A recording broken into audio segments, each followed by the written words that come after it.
Alors, pour créer un nouveau document, on a trois façons de faire. Donc, la première qui est avec le nouveau panneau ici qu'on a quand on ouvre Photoshop, qui n'existait pas dans les versions d'avant, qui nous offre un bouton ici pour créer un nouveau document. On a aussi la possibilité d'aller dans Fichier, cliquer sur Nouveau ou encore d'utiliser le raccourci clavier CTRL-N. Donc moi je vais cliquer sur le bouton ici, Nouveau, qui va me permettre d'afficher cette fenêtre qui va contenir toutes les options permettant de créer un nouveau document. Alors ne vous inquiétez pas, il n'y a aucun paramètre qu'on va fixer ici qui ne pourra être changé par la suite. Donc toutes les options ici ne sont pas coulées dans le béton, on va les setter au début pour notre nouveau document, mais on va pouvoir les modifier par la suite. Donc premièrement, on a le nom du document, donc on peut laisser comme ça par défaut ou qu'on peut définir tout de suite. Et ensuite, donc on a toutes les options pour définir notre document.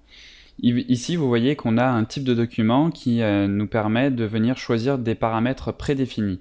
On va pouvoir également créer nos propres paramètres et les enregistrer en cliquant sur le bouton ici pour les retrouver par la suite dans cette liste et y avoir accès du coup plus facilement.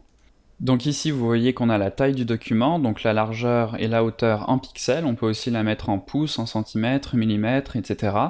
Donc généralement, nous, on va travailler en pixels. Et vous voyez qu'ici, on a la résolution donc en pixels par pouce, donc par exemple 72.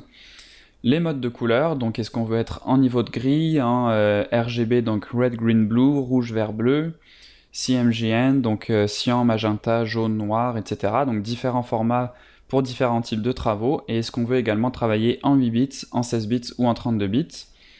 Le contenu de l'arrière-plan, donc ça c'est par défaut le calque qui va être créé quand on va créer un nouveau document. Est-ce qu'on veut qu'il soit blanc, qu'il soit d'une couleur d'arrière-plan qu'on va pouvoir définir ici, ou qu'il soit carrément transparent.